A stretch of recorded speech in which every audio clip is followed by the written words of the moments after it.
Well, Zero Tyler is back with the long-awaited. Actually, we'll do this. Day of Reckning game. We're not going to talk about WrestleMania 19 on the GameCube yet. But, anyways, it came out in 2004. It's a pretty much around the same time that the first SmackDown vs. Raw came out. Which, if you've seen that, you've seen that. The entire trilogy of the SmackDown vs. Raw games. But we're gonna talk about this game right now. It was the same year that the first SmackDown vs. Raw came out. And the next one we're gonna talk about is the sequel. So we'll get to that.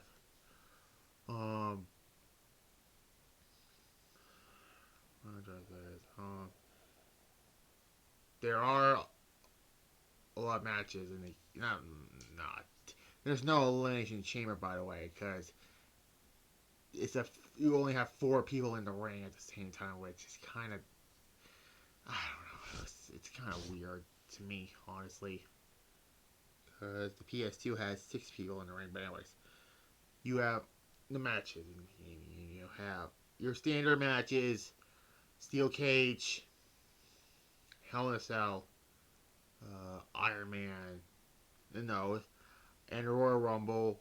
The Royal Rumble in these GameCube games are not fun to play. I mean, they are, but if you get eliminated once, you're out. You're done with it. You don't continue the match, which is kind of stupid, honestly. I mean, these two did this, so I don't know why. But anyways,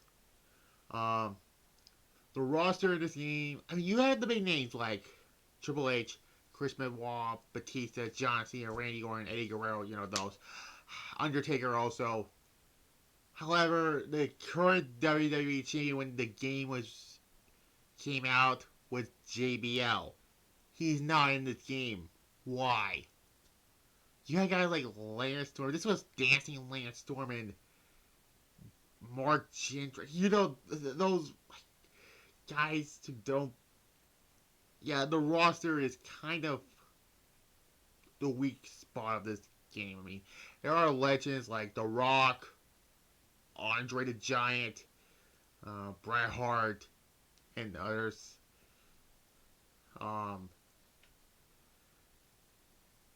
And I gotta say right now, this game is still a fun game though, but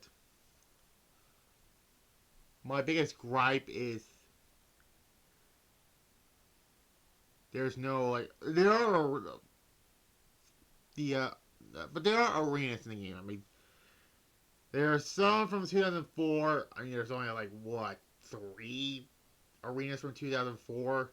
I mean, Royal Rumble, No Way Out, and WrestleMania 20, and your Raw and SmackDown arenas also. But most of the 2003 arenas.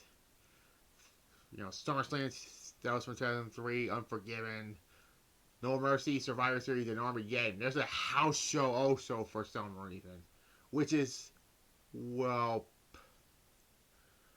now there's a momentum shift thing where it's kind of like the comebacks in the later games, but this one is not like, well, it kind of is. They used the same soundtrack from the first SmackDown vs. Raw. Actually, this came out before the first one, like I said before.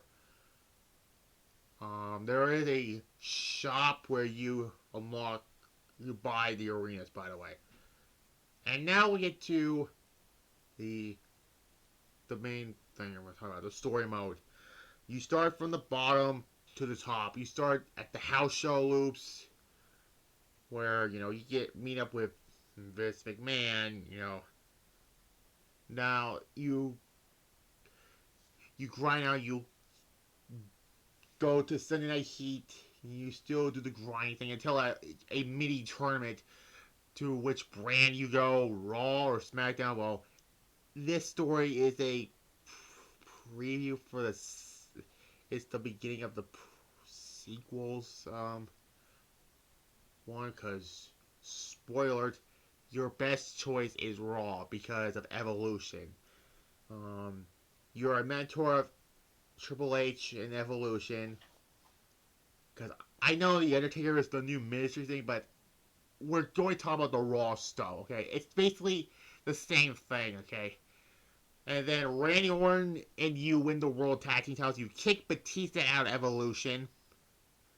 And then you get kicked out of Evolution also, where you hit Batista with a sledgehammer, and then Randy Orton wins the Intercontinental Championship from Batista, and then you get kicked out of Evolution. You beat Randy Orton for the Intercontinental Championship.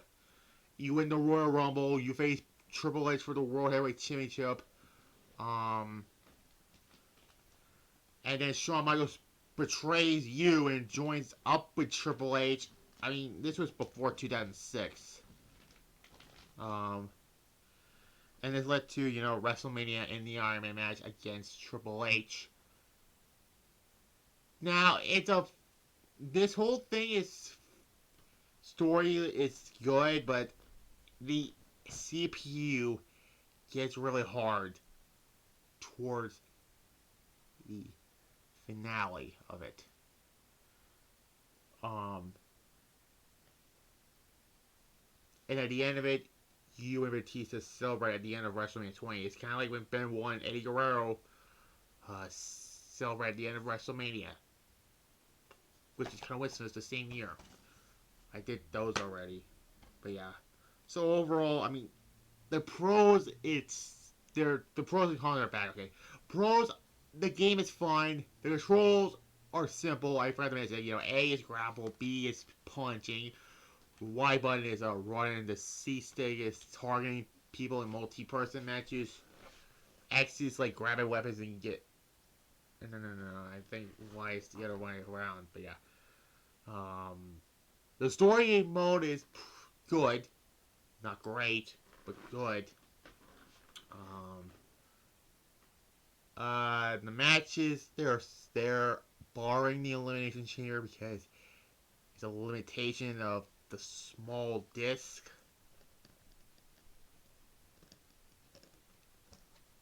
So that's probably why. And the graphics also are pretty decent. Also, I forgot to mention that. The graphics are pretty decent. The cons, the roster is weak. And that's the only thing I didn't like about the roster of it. Because this is around time Goldberg left and Brock Lesnar left and Stone Cold didn't re-sign a contract.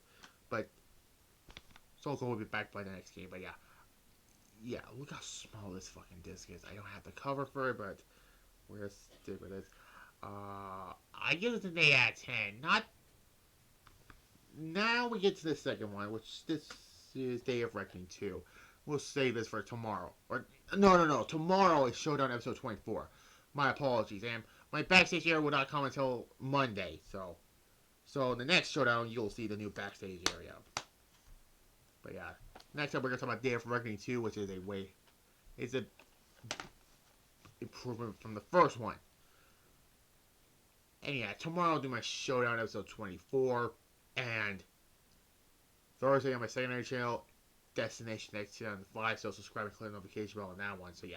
And moving on. Like this video, comment down below, subscribe to this channel right here, and click the notification bell and there. Bye-bye.